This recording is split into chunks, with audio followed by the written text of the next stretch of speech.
Eleanor Chase moved through the glass doors of Singapore's Changi Airport as if she were a breeze, silent, deliberate, noticeable only if you cared to look. At 68 years old, she favored understatement over ostentation. Soft gray cashmere wrap draped over her shoulders, a simple strand of pearls peeking at her collarbone, and her tortoise-shell cane tapping a slow, confident rhythm across the polished marble floor. She arrived at the first-class lounge as though it were her living room, though to most of the staff and fellow travelers she appeared to be nothing more than another elderly passenger. From the moment she stepped inside, voices hushed. A polite courtesy extended to any guest in that hushed sanctuary. But no one offered more than a cursory glance. Flight crews in sharp navy blazers hurried by, leading their VIP clients toward gleaming champagne stations and mahogany-lined seating areas. A high-pouched executive with mirrored aviators strode past, phone clamped to his ear. Even the lounge attendants greeted her with the same neutral nod they gave to every other guest with a ticket stub. No one lingered. No one asked if she needed anything. No one noticed the faint crest embroidered into the lining of her wrap, the seal of Aerolux International. That's how Eleanor liked it. She liked being underestimated. It kept her free. She slowed to a measured pace, her cane clicking softly. Luggage scuttered behind her. No chauffeur here, just a well-worn rolling case that matched her calm understatement. Strangers seated on cream leather chairs continued their hushed conversations, faces illuminated by laptop screens. A mother hushed her toddler. A businessman flipped through a financial report. Still, none turned their gaze her way. Near the panoramic windows overlooking runway 2, she saw an empty seat. The late-model ergonomic chair sat beside a polished glass table, and the early morning sun streamed in, casting golden strips of light. Without a word, Eleanor eased herself down, smoothing her skirt. She tucked her cane across her lap and folded her hands, her posture straight and regal. The sound of her cane clicking against the side of the table was the only thing to betray her presence. Moments later, a young man approached. He wore a charcoal suit and the calm confidence of someone who expected deference. He offered a polite bow of his head. "Excuse me, ma'am," he said, voice low. "I believe this seat belongs to me. Would you like to take mine instead?" Eleanor glanced at him, eyes warm but unreadable. She liked to let people think they were doing her a favor. "Thank you," she replied, her voice as soft as the cashmere wrap around her shoulders. "But I'm quite comfortable right here." He hesitated for a heartbeat, then managed a shy smile. "Very well, enjoy your flight." As he retrieved his case and walked away, an attendant whisked past, barely registering the exchange. The young man blended into the crowd of executives, bankers, and the occasional diplomat, all clothed in power suits and worldliness. Across the lounge, perched by the entrance to gate A7, Monica Blake scanned the room. At 41, she carried herself like a queen in her own kingdom. Slender, impeccably groomed, hair pulled back in a sleek chignon. As the lead flight attendant for Aerolux's flagship routes, she was used to reading people at a glance, identifying the wealthy, the entitled, the troublesome. She zeroed in on the gray-wrapped figure near the window. There was something off about that woman. Too poised, too self-assured to be someone who merely wandered into first-class territory by accident. Monica narrowed her eyes and buttoned her blazer tighter. This passenger would be her first stop once the announcement came through. Behind Monica, the chatter faded as the lounge's overhead monitor flickered. Boarding now. Aerolux Flight LX717 to Los Angeles. Monica's name badge caught the light as she pivoted, striding toward the gate with all the authority of someone who knew those seats inside and out. She planned to be politely firm with whoever had taken what was not theirs. Eleanor heard the pilot's calm voice crackle over the PA system. "Good morning, ladies and gentlemen, this is your captain speaking." She closed her eyes for a moment and allowed the hush of the lounge to settle around her. She'd flown this route dozens of times, but never had she felt so detached from the audience around her. Passengers rushed forward at her signal, eager to settle into bespoke leather seats halfway around the world, but Eleanor stayed put, as if she were conducting a symphony whose notes only she could hear. She glanced once more at her cane, the ivory handle carved with her family crest. Then she looked up, meeting Monica's gaze for an instant. Monica's lips pressed into a thin line. Whatever Monica was thinking, Eleanor could not tell. Yet, she simply sat, an island of calm amid the bustle, and that was precisely when Monica saw the first clue. The crest on the cane. In that tiny, seemingly insignificant detail, Monica realized this was no ordinary passenger. But it was already too late. The young man, the executives, even the lounge staff had all moved on. Only Monica lingered, and Eleanor's serene composure never wavered. She remained seated, her eyes watching Monica with a quiet intensity. No one else noticed the shift. But Monica knew. In that heartbeat, she had just disrupted something far greater than a wrongly seated traveler. And in that moment, the stage was set for a reckoning the likes of which no one in that lounge or on that flight would ever forget. Monica Blake stood at the boarding gate like a sentinel guarding sacred ground. The polished steel arch above her read Gate A7, first class boarding, and behind her, passengers in crisp suits and silk scarves queued eagerly. The buzz of excited chatter mingled with the occasional clink of champagne glasses being set aside, yet Monica's attention locked onto one figure. Eleanor Chase, still seated by the window, cane in hand, calm, as if she were reading a newspaper in her own living room. The rest of the world blurred. Monica saw only the gray-haired woman, whose serenity so sharply contrasted with the humidity of suspicion. Monica felt rising in her chest. Clasping her flashlight in one hand, Monica swept her gaze over Eleanor's boarding pass. She pressed the beam across the laminated paper, watching the light dance over the gold-embossed First Class label and the tiny Aerolux International emblem. Everyone knew those passes never forgave mistakes. Most passengers simply showed them, nodded, and passed. But not Eleanor. Monica's lips curved in a polite but predatory smile as she stepped forward, her voice pitched just loud enough for the line behind her to hear. "Ma'am," she began, measuring every word. "This doesn't look like a valid first-class ticket. Are you sure you're in the right place?"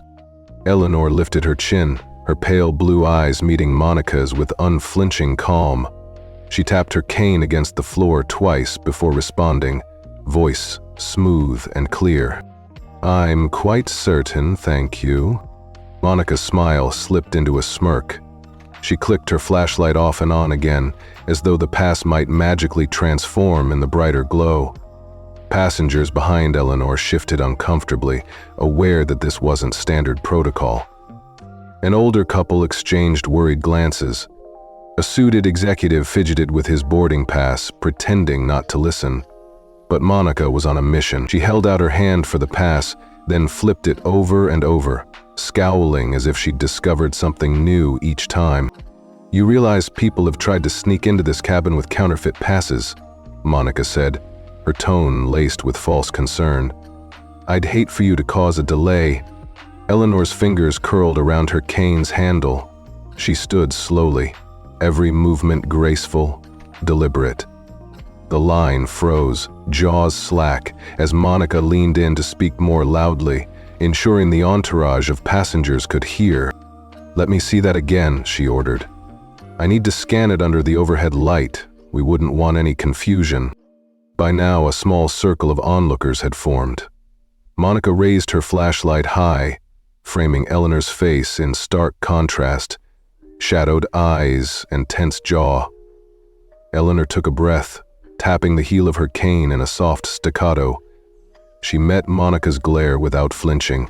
Then, quietly but firmly, she said, "You've scanned it twice. I've had this seat assigned for months." Monica paused, feigning indignation. "Well?" "It doesn't look right.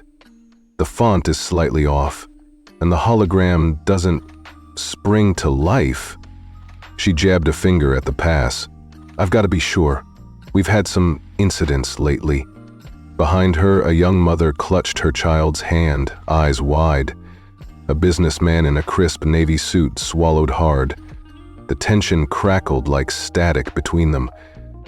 Eleanor lifted her cane in a single, smooth motion, gently tapping it on the floor to draw Monica's full attention. Her voice, low but unmistakable, carried through the hush. "You've just made a grave mistake, Ms. Blake." The shock in Monica's eyes was half annoyance, half surprise. She snapped her flashlight shut, stepping back as if stung. Passengers murmured. A few cleared their throats. The executive who'd been fingering his pass now met Eleanor's gaze and nodded suddenly, as though acknowledging a shift in power. Even the lounge attendants paused in their duties, sensing the moment had changed. Monica swallowed, straightening her uniform. She jabbed at her earpiece, pretending to radio security. Eleanor, however, remained perfectly still. She did not call for assistance. She did not raise her voice. Instead, she let the soft echo of that tapping cane reverberate through the gate area one last time.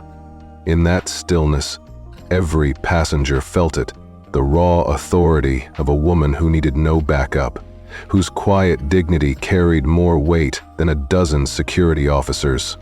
As Monica hesitated, the boarding announcement crackled again. "Now boarding first-class passengers for flight LX 717 to Los Angeles. Please have your boarding passes ready." Monica glanced at her list, at the pass in her hand, then at the composed figure before her. The air around them hummed with anticipation. Eleanor reclaimed her cane, lifted her boarding pass, and turned toward the jet bridge. As if nothing had happened. The line fell behind her in respectful silence. Monica trailed at the back, flashlight clenched at her side, face ashen. A single passenger, a diplomat wearing a discreet lapel pin, leaned over to the executive beside him and whispered, "She owns this airline, didn't you know?" The executive nodded, an amused smile creeping across his face. Monica's jaw tightened. She knew now that this was no simple ticket check. She had crossed a line she couldn't undo.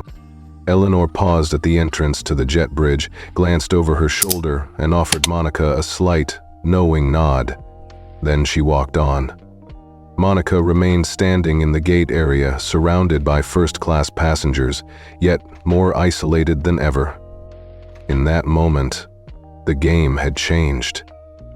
What began as a routine check had become the spark for something far larger. A reckoning that would unfold at 34,000 feet, high above any rules Monica thought she controlled. And as Eleanor's calm silhouette disappeared around the corner, every passenger realized boarding this flight would mean witnessing a power they had never seen in action. And Monica Blake was about to learn that underestimating someone like Eleanor Chase came at a steep price. Passengers were filing through the steel-framed doorway into the jet bridge when Monica Blake made her move. She'd spent the last 30 seconds replaying the look on Eleanor Chase's face, that cool, unflappable gaze, as if Eleanor weren't about to board a flight, but rather preside over one. Monica's pride stung. She'd built her reputation on flawless first-class service, spotting trouble before it even arrived. But here was Eleanor, cane in hand, ticket in plain view, daring to sit where she didn't belong. Monica stepped forward, her posture strict, voice carrying just enough edge to draw attention. "Excuse me," she snapped, extending her hand for Eleanor's boarding pass. She flipped it over with a practiced flick of her thumb, eyes narrowing. "I'm going to need to see that under better light." She jabbed her flashlight toward the paper. scanned the gold lettering, the embossed logo, then clicked it off with a curt tap. Eleanor stood slowly, folding her wrap over one arm and setting her boarding case aside. Her smile was polite, almost serene. "You've looked at it twice," she said softly. "It's genuine." Monica's lips twisted. She reached out and, deliberately, brushed Eleanor's hand away. Too roughly. The pass fluttered to the floor, and the tip of Eleanor's cane struck the tile with a sharp crack. In that instant, the cane snapped at its midsection, ivory handle tumbling one direction, the shattered shaft clattering another. A gasp rippled through the boarding line. Monica froze, chest heaving. She hadn't intended to break the woman's cane, only to intimidate her. But now the spectacle was complete. A first-class passenger, her cherished cane in pieces, standing before the crowd Monica had gathered. She searched Eleanor's face, expecting outrage, but saw only quiet disappointment. Monica glanced at the broken shaft on the ground, then back at Eleanor. "That was an accident," she began, but her voice wavered.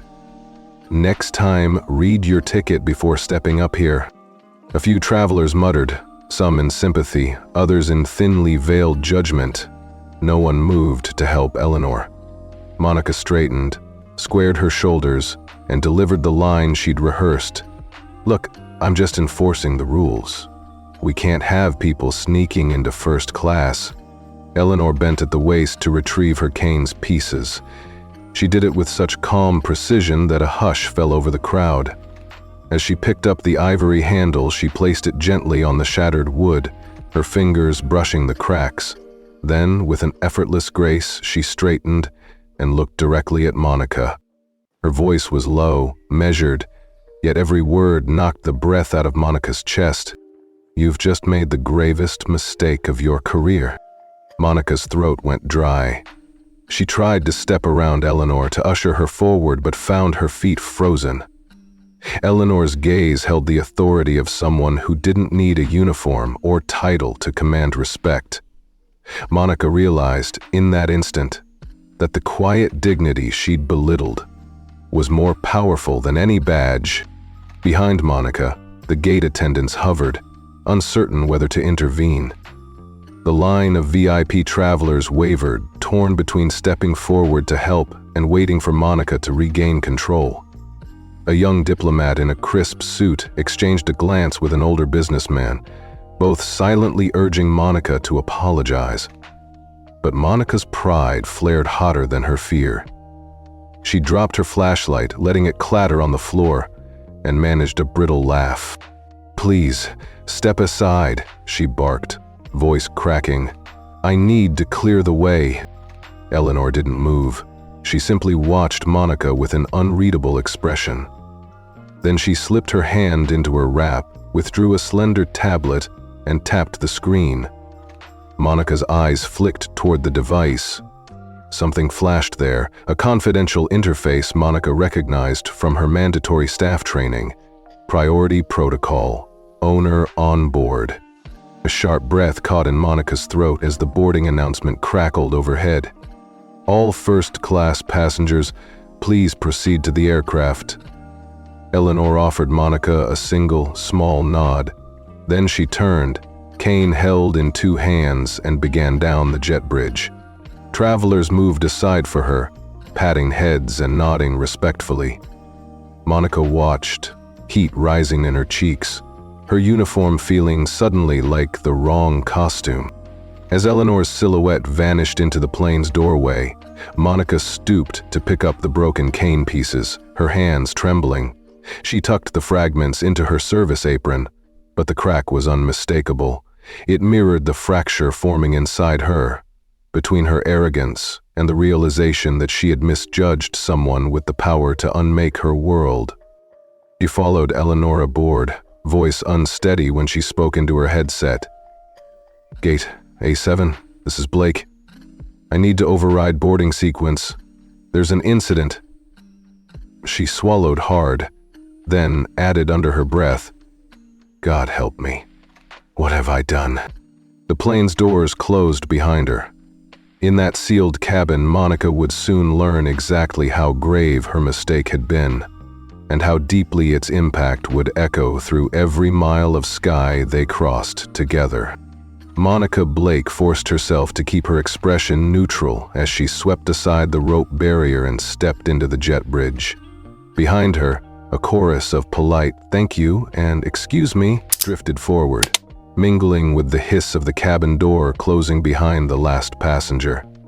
She steadied her breath, squared her shoulders, and allowed herself a tight nod before turning to face Eleanor Chase. Eleanor halted at the threshold, cane in one hand, boarding pass in the other. For a moment, the flight attendant in Monica saw nothing but a lone, elderly woman. But Monica knew better. She'd verified the pass twice under bright LED lights, and it was undeniably real.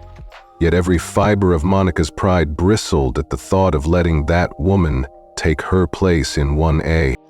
"Welcome aboard, ma'am," Monica said, voice smooth as the polished wood veneer that lined the jet bridge walls. She took Eleanor's arm in a manner that felt officious, more escort than assistance, and guided her past the threshold into the first-class cabin. The moment Eleanor stepped inside, the world shifted. Warm golden lighting glowed over cream-colored leather seats, each one cradling a plush pillow embroidered with the Aerolux crest. Overhead bins curved in perfect arches, and the soft hum of the engines felt like a distant lullaby. Attendants in crisp navy uniforms moved like clockwork, offering champagne flutes and fruit plates to the dozen or so VIP passengers already settled. Monica heard muted gasps as the champagne cart rolled by. Business magnates from Frankfurt, tech entrepreneurs from Seoul, and a hush of celebrity entourages, they all paused. Monica pressed on, determined that Eleanor, despite her ticket's validity, would feel nothing but the same thin indifference she'd shown before boarding. "Please, right this way," Monica said, her words brisk. She led Eleanor down the narrow aisle, passing seat after seat, each occupied by someone accustomed to unrivaled luxury. Conversation flickered to silence, and eyes tracked the unfolding scene. Someone in row 1D, a diplomat in a tailored gray suit, raised his eyebrows. Another passenger, a Japanese investor, set aside a financial dossier and leaned forward, curiosity ignited. Monica stopped at the very first seat, 1A, directly across from a large panoramic window.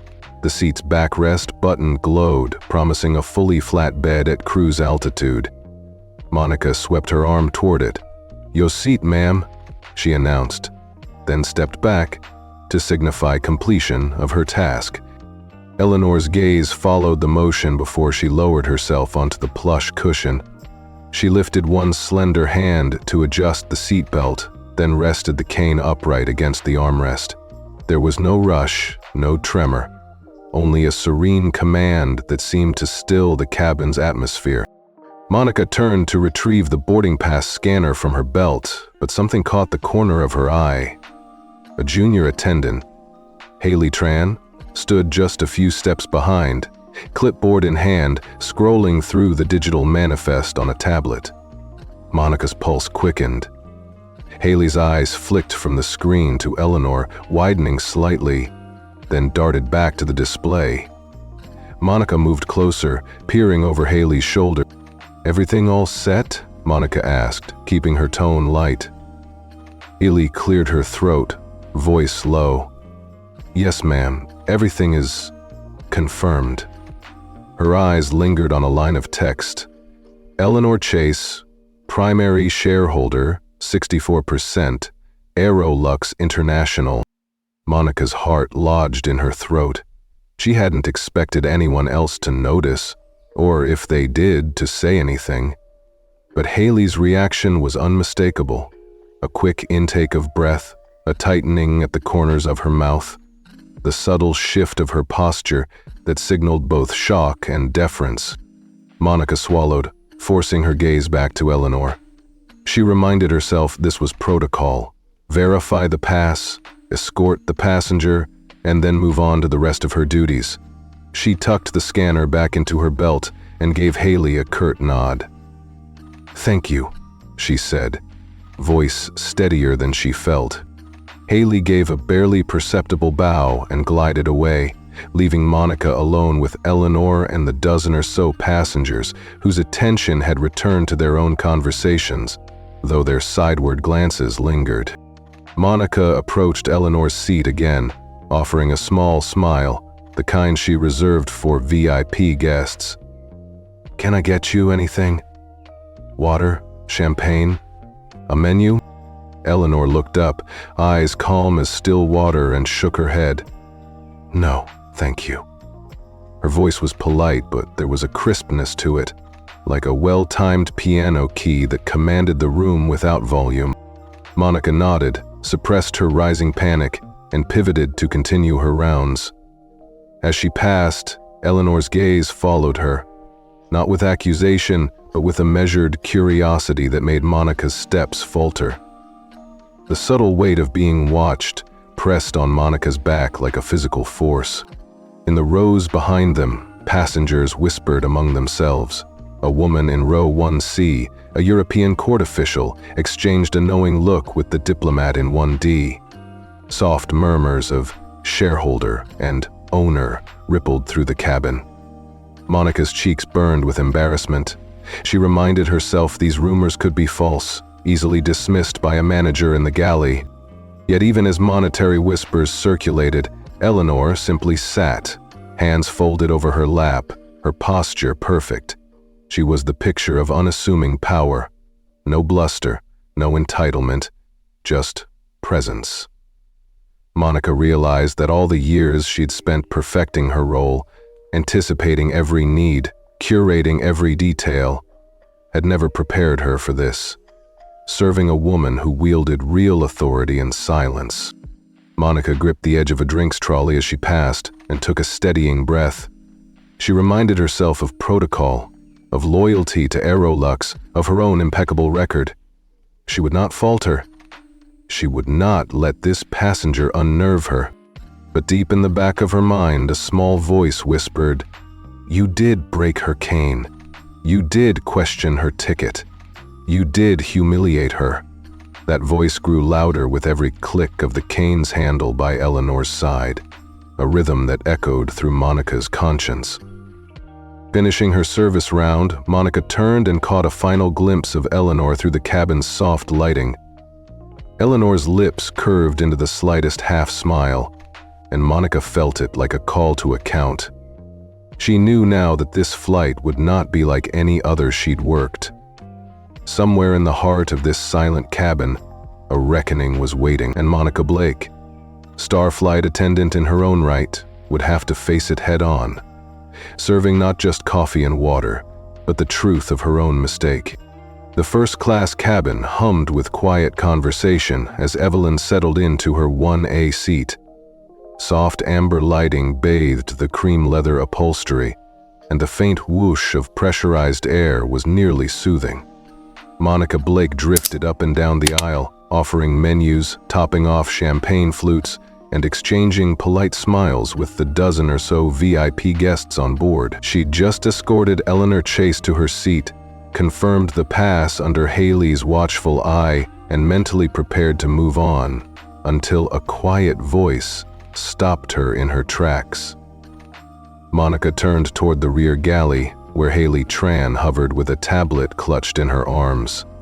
Haley's cheeks were just starting to flush, an unusual hue beneath her flawless makeup.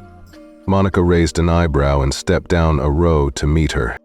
Haley leaned in, glancing furtively at the nearest passengers before lowering her voice to a whisper. "Ma'am, I just pulled up her profile again. She's listed as the primary shareholder, 64% of Aerolux." Her words trembled with disbelief. Monica's heart thudded in her chest. "What?" she managed, though her tone was pitched too loudly, drawing two curious glances from a pair of bankers in row 1C. She motioned Haley farther away, toward the galley door, and closed the half-open curtain between them. Haley's tablet screen glowed in the dim corridor light. Monica saw the line of text. Eleanor Chase, primary shareholder, 64%, Aerolux International. Monica swallowed hard, her voice dropping. "Are you sure?" Haley nodded, swallowed again, then slipped the tablet into her apron pocket. "I'm positive. I double-checked the corporate directory. You know, the one we're not supposed to access mid-flight, but..." Her voice broke. "I thought you already knew." Monica's throat tightened. She stared at the seam of the curtain as if hoping the words would peel away. Her hands trembled slightly, just enough that she nearly knocked over a stack of linens in the galley. She caught them in time, pressing a palm to the cool metal counter. In the cabin beyond the curtain, a voice crackled over the intercom. "Cabin crew, please prepare for departure." Monica blinked, as if waking from a daze. She straightened her uniform coat, smoothing the lapel. "Right," she whispered to Haley, her voice steadier than she felt. "Finish up the service run. I'll handle this." Haley hesitated, searching Monica's face. Finally, she gave a small nod and slipped back into the cabin, leaving Monica alone in the narrow galley corridor. Monica pressed her back against the cold wall, mind racing. Eleanor Chase. The unassuming old woman she'd prided herself on mastering protocol, controlled a majority of the airline itself. The woman she'd humiliated, broken her cane, and forced out of her seat was, in fact, the power behind every gate, every flight attendant, and every plush cushion on this jet. Her chest tightened as she replayed the encounter, the way Eleanor's eyes had held her steady after the cane snapped, the poised calm with which she'd collected herself. Monica forced herself to draw a slow breath, inhaling and exhaling against the hum of the engines. A dozen emotions collided inside her. Shock, disbelief, mounting dread. She recalled the countless hours she'd spent training, adopting every courtesy and ritual expected of a first-class flight attendant. Not once had she imagined that the person she deemed unworthy was the one who held her career in their hands. Monica pushed off the wall and walked back into the cabin.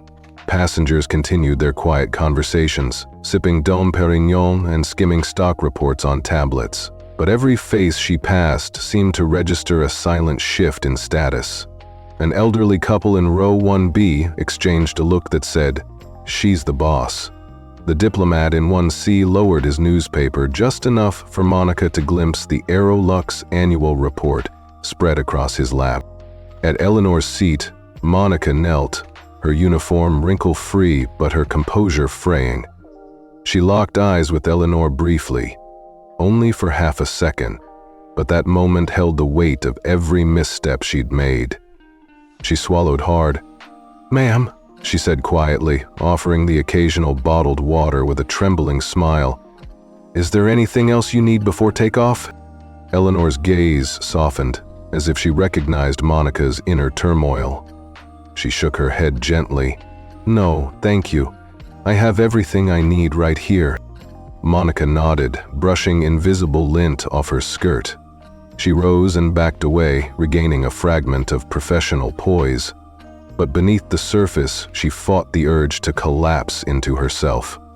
She resumed her walk down the aisle, forcing a practiced smile for the next passenger, even though her mind was a whirlwind of regrets. Reaching the galley, Monica found Haley waiting, hands folded. Haley's eyes were compassionate, tinged with concern. Monica lifted a finger as though demanding a moment of silence and then tapped her lips, signaling discretion. Haley nodded solemnly and returned to her station. Monica stepped into the galley's small service elevator and pressed the button for the cockpit. The doors hissed shut, and she found herself surrounded by the faint scent of coffee grounds and aluminum trays. She steadied her reflection in the polished metal wall.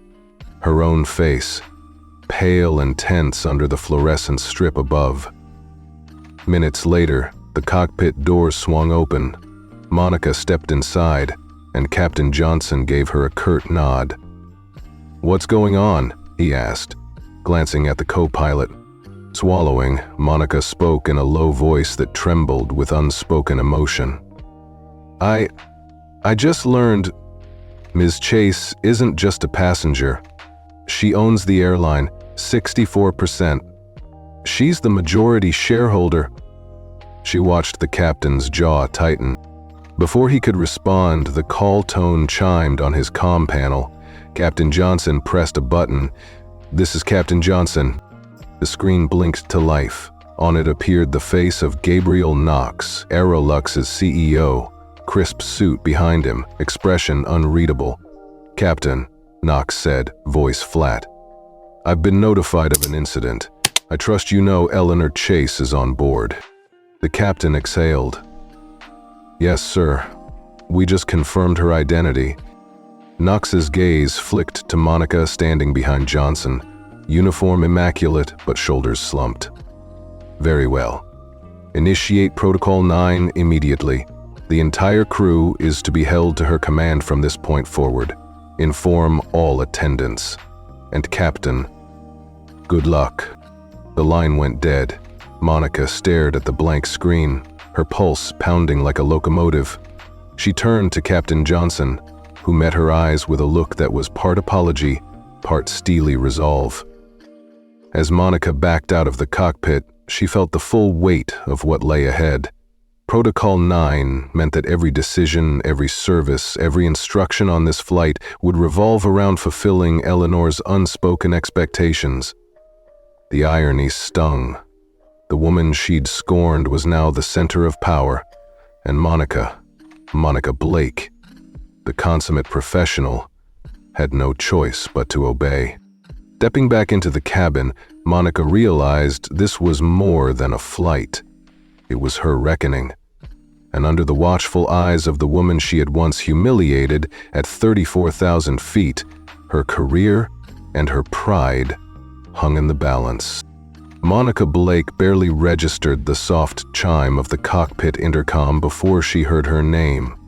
"Ms. Blake, please report to the flight deck immediately." The voice belonged to Captain Johnson. Calm, clipped, leaving no room for argument. She was halfway down the aisle, tending to a VIP's wine glass, but her heart stuttered. Gathering her composure, she excused herself to Haley with a quick nod and set off toward the cockpit door, the hush of first class falling away behind her. As she stepped into the narrow entryway, Monica felt the temperature drop. The cockpit, usually alive with the gentle chatter of pilots and the steady whir of instruments, was unnervingly silent. Captain Johnson sat at the left seat, co-pilot Ramirez at the right, both staring at a tablet screen mounted above the control panel. The glow of the display painted their faces in cool blue light. "Ms. Blake," Captain Johnson greeted without looking up. "Have a seat." He motioned to the observer's jump seat just behind him. Monica perched on the edge, uniform stiff, grip tightening on the armrest. A second chime sounded and a new window flickered onto the tablet. Gabriel Knox's face framed by the CEO's sleek office backdrop. Monica's breath caught. She'd only seen him on occasional training videos, never live. Gabriel Knox's expression was grave. "Captain, unhand that lightsaber, Blake," he began wryly, but the humor didn't reach his eyes. "I trust you're aware of the incident with Miss Chase." Captain Johnson nodded. "Yes, sir. We've confirmed her identity as Eleanor Chase, primary shareholder, 64% controlling interest." Knox leaned forward.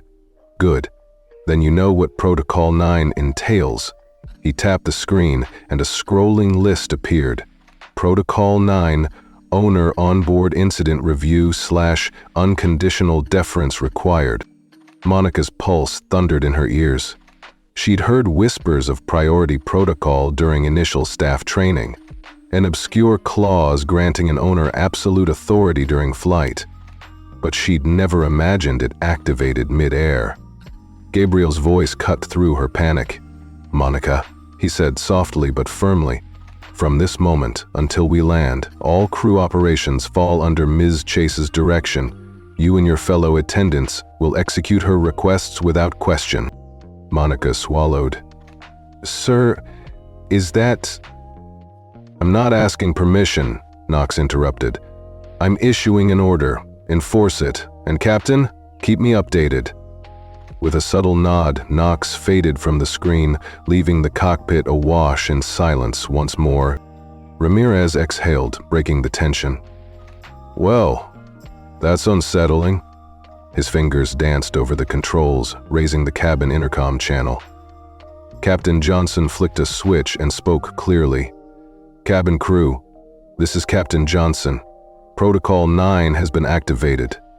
All requests from Ms. Chase are to be treated as direct orders. Acknowledge and comply immediately." Monica felt every eye on her as she stepped back into the cabin. The overhead panels chimed in unison with the captain's announcement, and a ripple of murmurs swept through the passengers.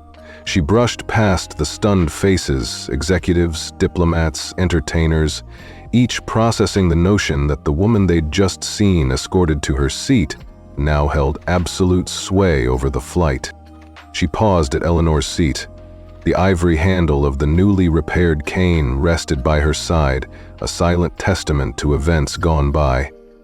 Monica knelt, voice trembling despite herself. "Ma'am, will you be needing anything at this time?" She fought to keep her tone even, professional. Eleanor looked up, her calm blue eyes reflecting the golden cabin lights. "I'll have a glass of that Chardonnay, please. And the salmon salad, just the way Clara prepared it." She nodded slightly toward the aisle, where Monica recalled seeing Haley meticulously arranging entree plates moments before. Monica nodded and retreated down the aisle, adrenaline propelling her forward. She found Haley restocking the tray cart near row 2. "Chardonnay and salmon salad, first-class presentation," she ordered, voice low. Haley's eyes widened at Monica's crisp, obedient tone. "Right away." Monica guided the cart back to Eleanor. Each passenger she passed watched her movements with subtle intensity, some with curiosity, others with barely concealed satisfaction. A financier from Hong Kong leaned forward to whisper to his companion, "That's the owner's directive. Every attendant will answer to her now." At Eleanor's seat, Monica presented the wine as though it were a chalice, sliding the salad onto the little teak tray with exaggerated care. Eleanor accepted both with a serene nod. "Thank you," she said softly. Monica stood back, chest tight with relief that at least this request was simple. But as she rounded the cart to continue regular service, she felt the weight of every pair of eyes. Each glance reminded her of the cane break, the humiliation in Gate A7, the fury she'd sparked. Protocol 9 had transformed her role from gracious host into something more subservient, and the transition stung. She continued down the aisle, delivering trays and refilling glasses under the ever-present hum of the engines. Every time she glanced toward the cockpit, she imagined Knox's watchful stare on the monitor.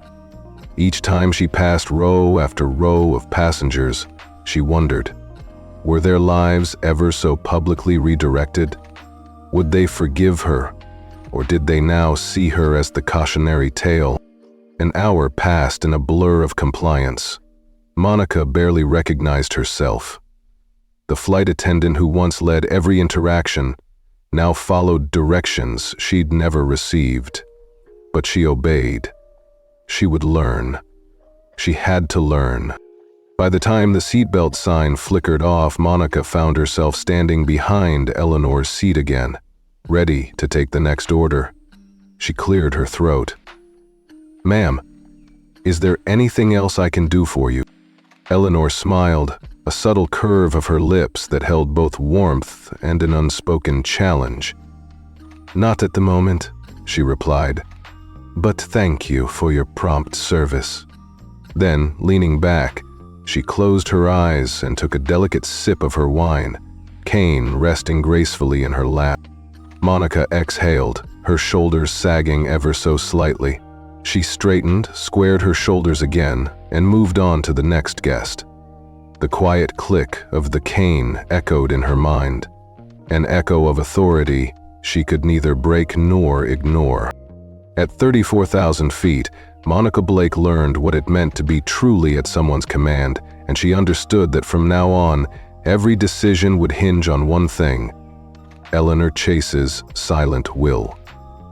The rest of the flight stretched before her like a schoolroom test she couldn't fail, proof that in the sky, as on the ground, true power often spoke in hushed tones. Monica Blake had barely set down the last pair of empty champagne flutes in the galley when her name crackled through the headset. "Ms. Blake, please report to the flight deck immediately." The call was calm, precise, an unambiguous order from Captain Johnson. She paused, heart pounding. In all her years as lead flight attendant on Aerolux's most prestigious routes, she had never been summoned to the cockpit mid-flight. Monica swallowed hard, exchanged a furtive glance with Haley Tran, then brushed a lock of hair behind her ear and slipped through the narrow corridor toward the cockpit door. Stepping inside felt like moving into a different dimension. The cabin's warm, ambient glow gave way to the cooler, functional lighting of the flight deck. The usual banter between pilots was gone. The steady hum of avionics beeped along a backdrop of near silence. Captain Johnson sat at the controls, eyes fixed on the instrument panel.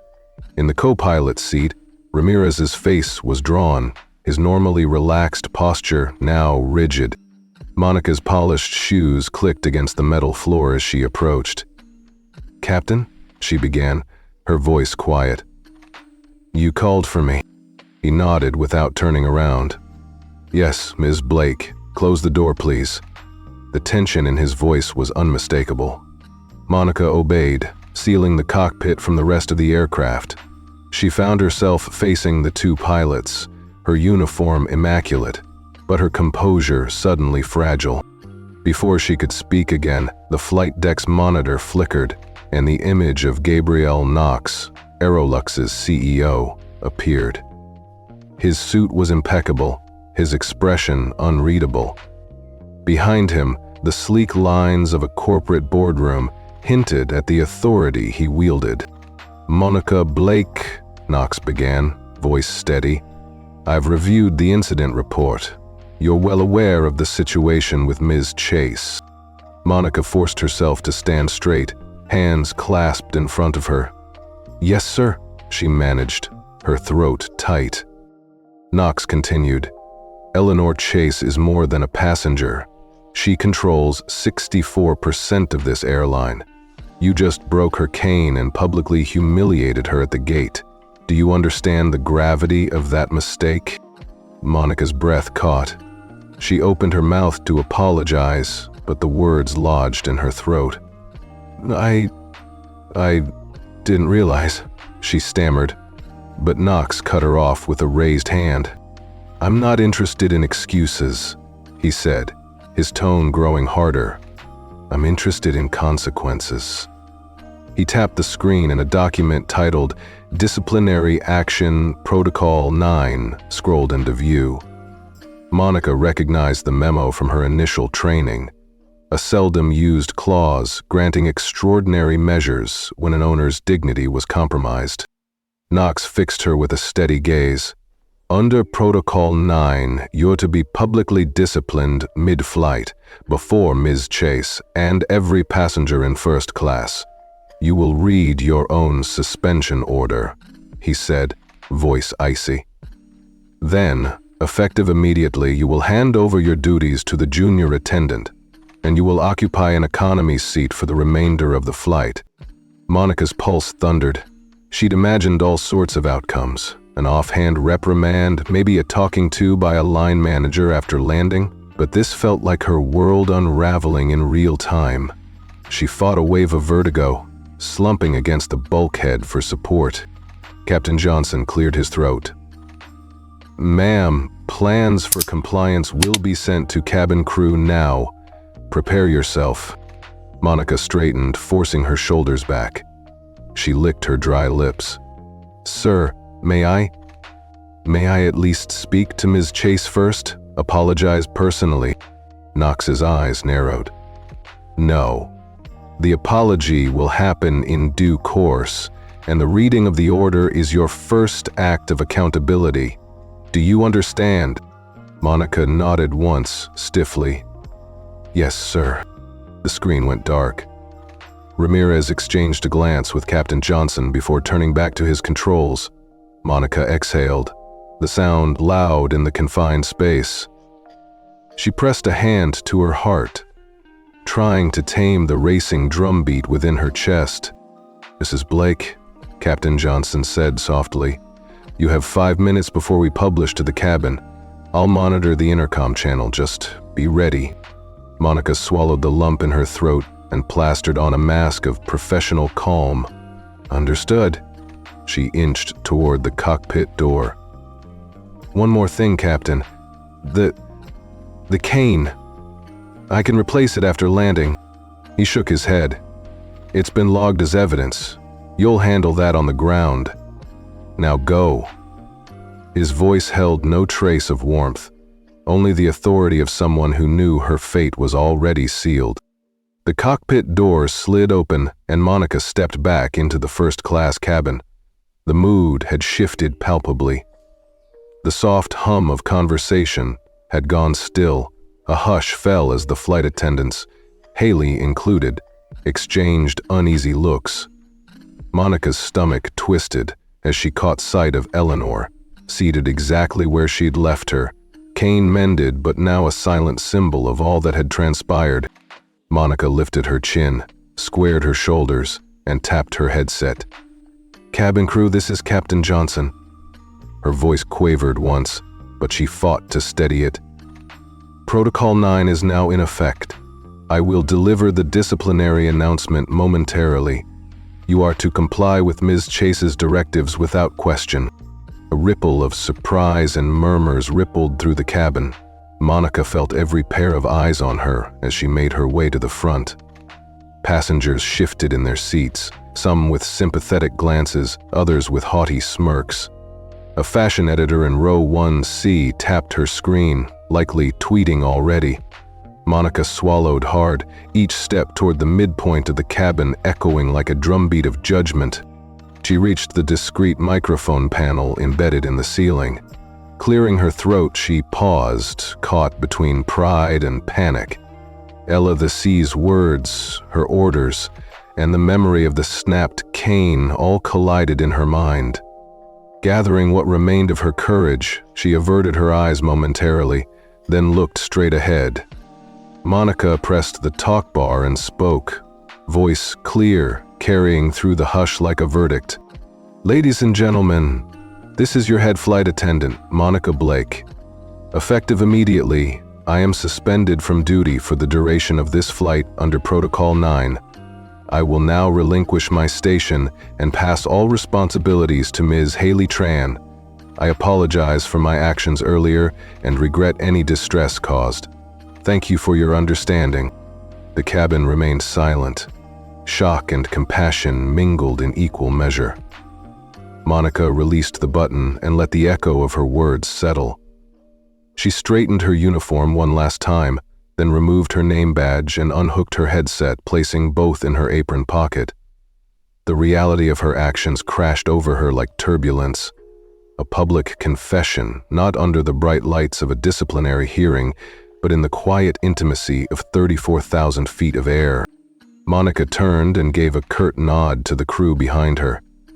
Haley's eyes glistened with empathy as she stepped forward to accept the reins.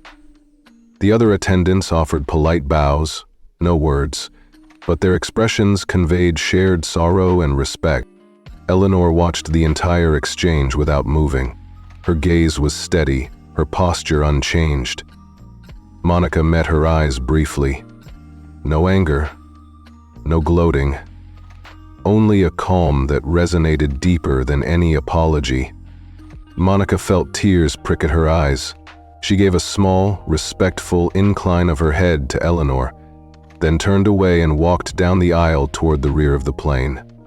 Each step took her farther from the job she'd known and nearer to the humbling journey of understanding the true cost of underestimating someone's worth. And as she passed, every passenger saw the fallen star of first class, no longer a beacon of top-tier service, but a reminder that real authority often springs from the quietest of places. Monica Blake had barely made it back to the front of the cabin before the intercom pinged again. She straightened her uniform coat, smoothing imaginary wrinkles across her stomach. She'd thought the worst was behind her, having read her own suspension, relinquished her duties, and watched Haley Tran take over. But the hush that fell over the first-class cabin told her otherwise. Something new was imminent. "Cabin crew, please stand by," Captain Johnson's calm, measured voice announced. "Protocol 9, Addendum, activation of owner's directive pending." Behind Monica, silver champagne flutes trembled on the carts as attendants froze. The rows of thigh-high bulkheads glowed softly in the low cabin lighting. Every passenger's head turned toward the cockpit door. Monica's heart pounded. She could taste salt on her lips. She clenched her fists at her sides, fighting to keep them from trembling. A boycott of her own anxiety. Moments later, an additional monitor slid down from the ceiling near the forward service station. Monica recognized the polished grain of its frame, the same screens they used for safety demos, now repurposed. Gabriel Knox's face appeared first, stern, suit perfectly pressed. Before another window opened beside it, there, illuminated by the screen's glow, sat Eleanor Chase. Her cobalt eyes met Monica's through the glass of the monitor with unflinching calm. Monica drew in a shuddering breath. She bowed her head, unable to look away. On screen, Eleanor's voice emerged, soft, authoritative. "Monica Blake," she said, each word clipped as though carved from marble. "I do not want you removed from your livelihood over one mistake. You will not be fired." Monica exhaled in relief, only to stare in disbelief as Eleanor continued. "However," she added, "you will serve me for the remainder of this flight." A stunned silence rippled down the cabin. Passengers exchanged astonished glances, some mouths falling open behind delicate hands. Monica's throat constricted. She felt the blood drain from her face, leaving her skin icy. Eleanor's gaze flicked away briefly, then returned to Monica's image. "You will serve me," she repeated, voice steady, "in the very cabin where you stripped me of my dignity. You will bring me what I request, exactly as you once refused me. And you will do so silently until the moment we touch down in Los Angeles." Monica's body trembled. "Ma'am," she managed, voice strangled. Eleanor lifted a single finger and shook her head. "No words, just action. I expect you to understand the gravity of this directive." She nodded once, then the screens blinked off, leaving the cabin bathed in warm light once more. Monica's knees felt weak. She pressed both palms to the cart in front of her, fighting the urge to collapse. Every pair of eyes was on her. Magnates in silk ties, diplomats in tailored jackets. The tech mogul who had once invited her to sit, now silently watching the theater unfold. Haley appeared at Monica's elbow, eyes wide. "Monica? Are you okay?" Monica managed a tight nod. She lowered her gaze to the wind-swept clouds, visible through the oval windows. I'll do it," she whispered. Her voice caught in her throat, but the resolve beneath it was hardening. The cabin attendants exchanged glances. Haley bowed her head slightly, as if offering silent support. Monica felt a prick of gratitude, but the weight of what lay ahead pressed on her chest. She stood, took a decisive breath, and stepped toward the service trolley.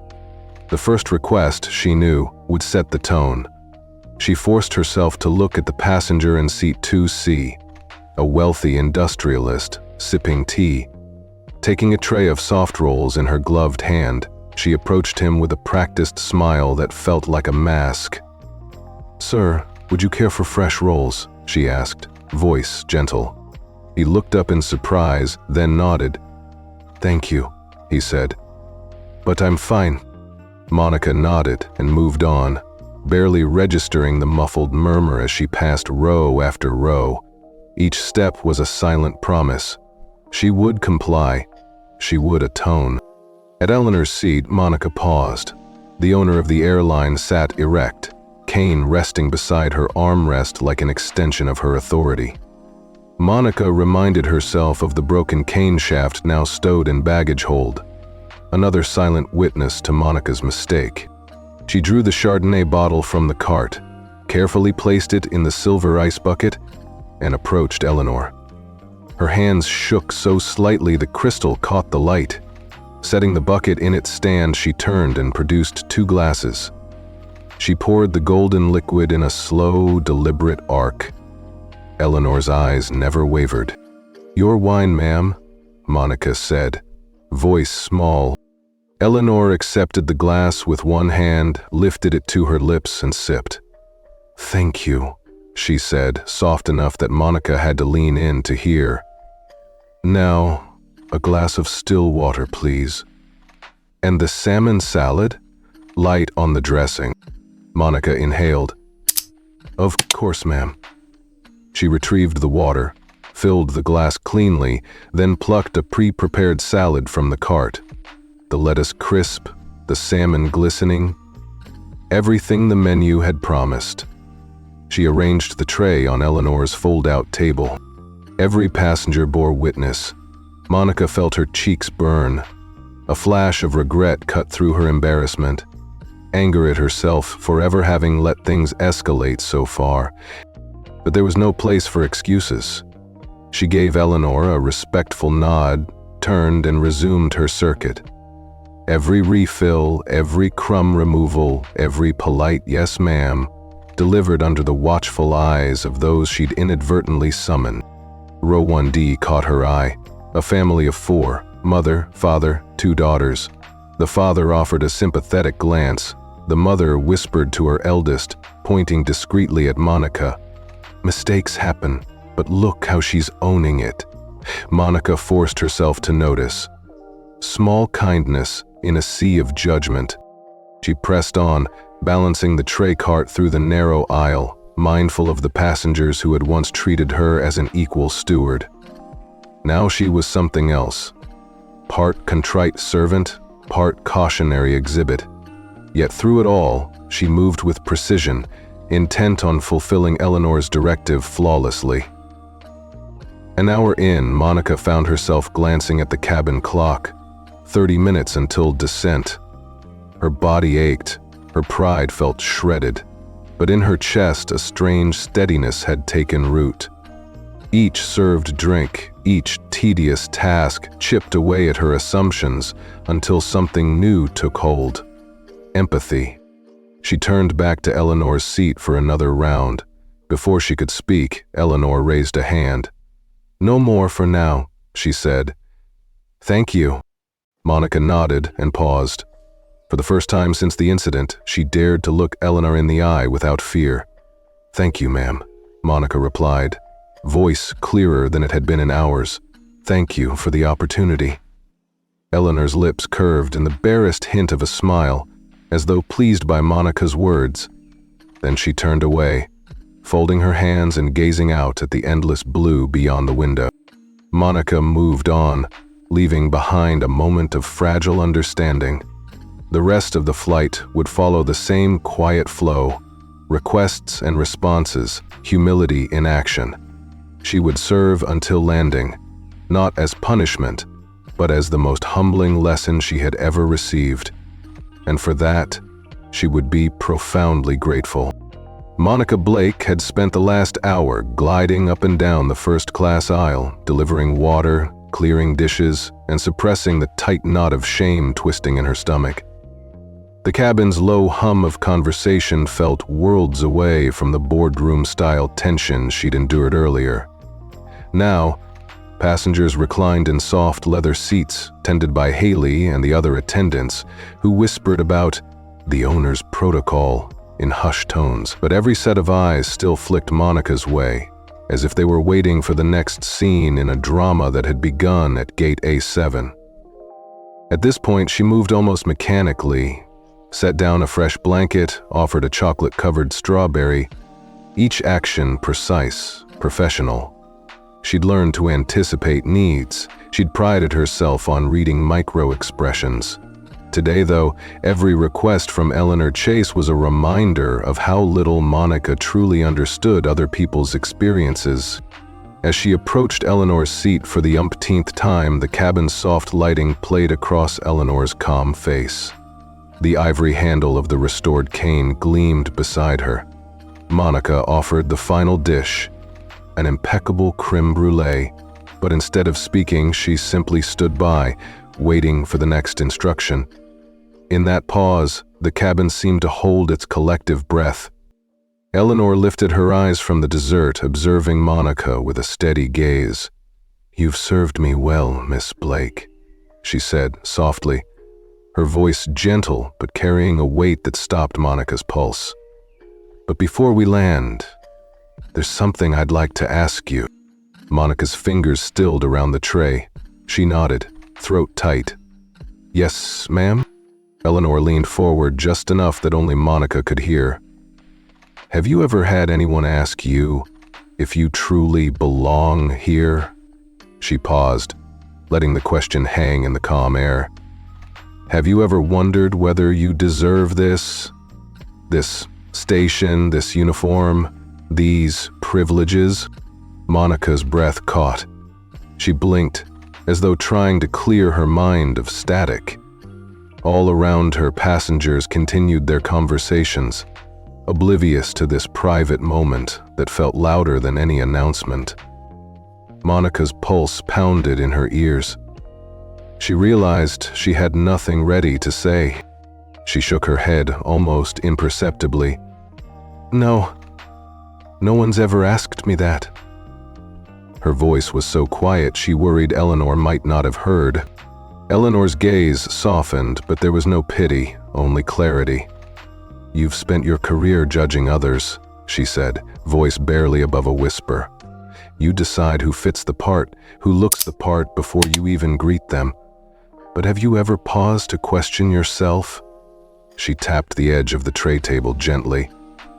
"When you told me I didn't belong in first class, what image did you see? And why did you assume you were the one to decide?" Monica's stomach lurched. In that moment, her world condensed into two faces, Eleanor's composed calm and her own reflection in the window glass. Tight-lipped, uniform crisp, heart pounding. She pictured herself at gate A7, holding the flashlight over the boarding pass, scanning the gold foil for irregularities, the casual cruelty of her words that had shattered more than just a cane. Monica swallowed hard, struggling to find the humility Eleanor demanded. She thought of every passenger she'd steered, every subtle glance she'd thrown at a frayed hem or a discount brag bag. She remembered the satisfaction of a job well done, of mastering the art of service. But she'd never paused to consider whether her judgments were fair or informed. She'd worn her uniform like armor, believing that professionalism meant perfection, never recognizing the prejudice she'd hidden beneath shot-pin stripes. Tears pricked at the corners of Monica's eyes. She clenched her fists around the edge of the tray cart to steady herself. I've always believed I was doing my job, making sure only those who paid for this cabin got what they paid for, she admitted, voice raw. I never thought I was judging who was worthy. I thought I was doing what was right. Eleanor inclined her head as if accepting that answer but also weighing it. Right and wrong are different things, she said quietly. It's easy to hide behind rules, but sometimes what feels right for you isn't just or kind. Monica's shoulders trembled. She swallowed, trying to speak again, but found her throat too tight. A hush settled over the cabin as a flight attendant in row 1D closed her magazine and watched intently. The atmosphere was electric but gentle, as if everyone sensed this wasn't about punishment. It was a reckoning. Finally, Monica nodded, tears spilling down her cheeks.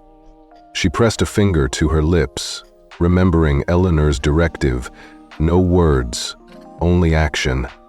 But this time, words felt necessary. She leaned closer, voice breaking. "I'm sorry. I am so sorry." Eleanor offered a small, knowing smile, an unspoken forgiveness mixed with a challenge. "Thank you," she whispered. Then she straightened, picking up her glass of water. "There's no more I need," she said calmly. "We'll finish this flight in peace." Monica stepped back, wiping at her eyes with the corner of her sleeve. She had served the creme brulee, but it was this exchange that felt like the sweetest, most vital taste of all, a morsel of truth. As she moved away to resume her duties, she realized the question had done more than shatter her assumptions. It had opened a door inside herself. The cabin returned to its soft murmur, but nothing felt the same. Monica navigated the aisle with lighter steps, her heart aching but resolute. She knew that by the time they touched down, she would carry a lesson far beyond any customer service manual, a lesson about humility, empathy, and the quiet power of asking the right question at the right moment. Monica Blake eased the service cart to a stop just beyond row 2C, her hand still trembling from the exchange she'd shared with Eleanor Chase moments earlier. The cabin lights glowed softly overhead, casting gentle shadows on the plush cream seats. Outside the window, wisps of cloud drifted against a pale cerulean sky. Los Angeles, still an hour away. In that quiet, suspended moment, Monica felt every ounce of her carefully constructed confidence slipping away. She set the cart down and straightened, smoothing the front of her uniform as though she could iron out the guilt etched into her expression. Passengers continued their hushed conversations, a financier debating market shifts, a celebrity's retinue debating dinner reservations, a diplomat poring over paperwork. They all thought this was just another long-haul flight. They didn't know their lead attendant was wrestling with something far weightier than seat assignments or meal preferences. A soft cough drew Monica's gaze to the front of the cabin. Eleanor Chase sat poised in 1A, her repaired cane resting perfectly vertical beside her. In the golden glow, Eleanor's silver hair looked like spun sunlight. She lifted one pale hand in a small gesture, just enough to catch Monica's eye. No words were spoken, but that tilt of her hand said clearly, "Come here." Monica took a steadying breath and approached. She knelt beside Eleanor's seat, hands clasped in her lap, trying to steady the rapid thump of her heart. She opened her mouth to speak, but Eleanor raised a finger to her lips. Monica swallowed, eyes flicking to the passengers now watching from behind the dividers. Then she met Eleanor's gaze, bracing herself. "No one asked me to quit when you broke my cane," Eleanor began quietly, voice gentle but firm. "I could have demanded you be fired on the spot. You know that, don't you?" She tapped her cane once for emphasis. "But I believe in giving people a chance to face their mistakes." Monica's throat tightened. She blinked back tears. "Ma'am, she started, voice ragged. But Eleanor held up her other hand, interrupting. "Listen to me," Eleanor said softly. "I'm not asking you to leave this airline. I'm asking you to understand what you did and how it felt." She paused, and her next words cut through the quiet cabin like a spotlight. "You humiliated me in public. You made me feel unwelcome in a place I had every right to be, but more than that, you believed you had the right to judge me by my appearance." Monica closed her eyes, remembering the harsh flashlight beam on Eleanor's ticket, the snap of the cane under Monica's hand. Shame welled inside her like a storm surge. She licked her lips, voice shaking. I never thought about it that way. Eleanor inclined her head, a gesture of both compassion and challenge. That's exactly why I want you to stay. Because I don't want you to stop caring about your job. I want you to start caring about people, not just their tickets, but their stories, their struggles. She sat back, eyes never leaving Monica's. If you don't change, Ms. Blake, someone else will suffer for your inability to see beyond a uniform. The words settled heavily on Monica's shoulders. She drew in a breath and met Eleanor's gaze head-on. I understand, she whispered. A single tear slid down her cheek. She glanced at the other passengers, who watched in respectful silence. No one sneered, no one laughed. Even the most discerning VIPs sat still, as though bearing witness to a private confession. Monica rose to her feet, voice steadier now. Ma'am, I'm so sorry. You didn't deserve any of that, and I promise I'll never let it happen again. She paused, then glanced at the empty service cart. May I clear this tray for you? Eleanor gave a small nod. Yes, please. Monica moved with renewed purpose, stripping the tray of its remnants, folding napkins gently, and clearing away the silverware with meticulous care. Each motion was imbued with sincerity. No longer the rote choreography of a perfected routine, but acts of genuine service. She laid a fresh napkin beside the tray table and set out a small plate of fresh fruit, Evelyn's favorite, plump blackberries and bright orange melon slices.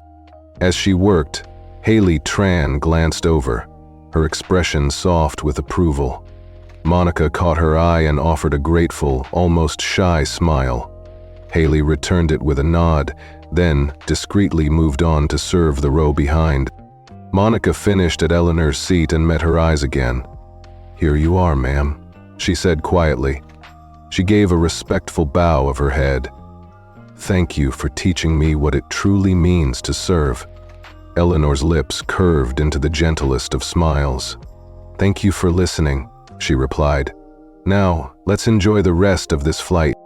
Monica stepped back, heart thudding, as passengers resumed their own discussions.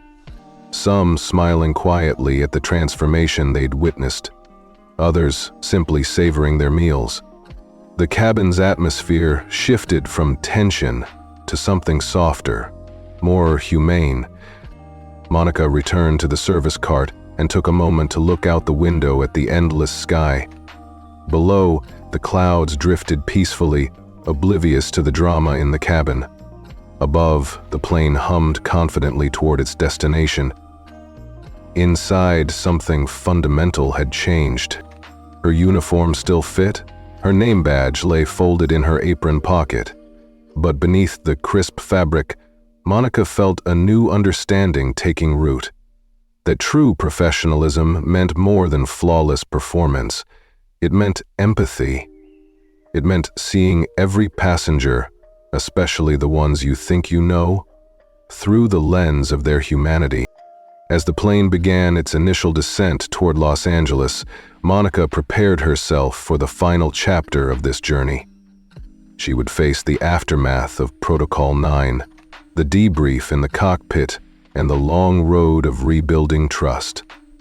But in this moment, she felt a quiet clarity, an inner calm born from confronting her own shortcomings and choosing to grow. Monica returned the cart to the galley and took a steadying breath. The hum of the engines vibrated softly beneath her feet. She pressed her palm against the warm bulkhead and closed her eyes for a heartbeat. Then she opened them, squared her shoulders, and returned to Eleanor's side. May I get you anything else before landing, ma'am? She asked, voice calm and sincere. Eleanor met her gaze and nodded lightly. A cup of tea, please. And a smile. Monica allowed herself a small, genuine grin. Of course, ma'am. And with that, she moved forward. No longer a frightened enforcer of rules, but a humbled flight attendant transformed by the power of quiet understanding. The landing gear rattled as the A350 dipped toward LAX's runway, and Monica Blake felt her heart thump against her ribs. The cabin lights dimmed to signal descent, and passengers clicked their seatbelts into place. Eleanor Chase sat poised in 1A, Kane resting beside her, eyes calm as the city lights of Los Angeles emerged beneath a twilight sky. Moments after the wheels kissed the tarmac, Captain Johnson's voice crackled over the intercom. "Ladies and gentlemen, welcome to Los Angeles. Please remain seated with your seatbelt fastened until the seatbelt sign is off." Monica gathered her folded napkins and returned the service cart, her uniform spotless, but her pride irrevocably altered. Once the sign flickered off, Monica received a discreet summons from First Officer Ramirez. "Ms. Blake, Mr. Knox requests you at operations." She steadied herself and followed the co-pilot through the jet bridge, each step echoing in her mind. In a private lounge near the terminal, Gabriel Knox and Captain Johnson waited. Knox's gaze was solemn but not unforgiving. He swiveled his tablet to display a formal notice. Suspension lifted. Enroll in 6-month professional development and customer empathy program. Completion required for reinstatement. Monica's throat tightened. "Thank you, sir," she whispered. Knox offered a small, encouraging nod. "Eleanor believes in second chances," he said quietly. "Make the most of it." Stepping back into the terminal, Monica spotted Eleanor approaching. The airline owner stopped, smiled gently, and handed Monica her restored cane, brand new handle and shaft. "You served well after all," Eleanor said softly. Monica accepted it, voice thick. "Thank you, ma'am. I won't let you down." As they parted ways, Monica felt a surge of hope. The flight had ended, but her journey toward true service and genuine understanding was only beginning. Monica stepped off the jet bridge into the soft glow of late afternoon California sun, her uniform still crisp, but her spirit forever altered. Passengers bustled past with rolling suitcases and smartphones held high, unaware that the most transformative journey had just concluded within this very aircraft. Monica paused, turning back for one last look at the sleek fuselage of the Aerolux A350 before it taxied toward the gate. Across the tarmac, Eleanor Chase's chauffeured car waited, black leather and tinted windows reflecting the runway lights. Monica watched as Eleanor's silver hair and tailored coat stepped gracefully into the back seat. For a fleeting moment, their eyes met. A warm nod from Eleanor, a mix of gratitude and resolve in Monica's own gaze. No words passed between them, but everything had been said. As the car pulled away, Monica exhaled, feeling weight lift from her shoulders. She clutched the restored ivory-handled cane in her hand, both a reminder of her failure and a symbol of her growth.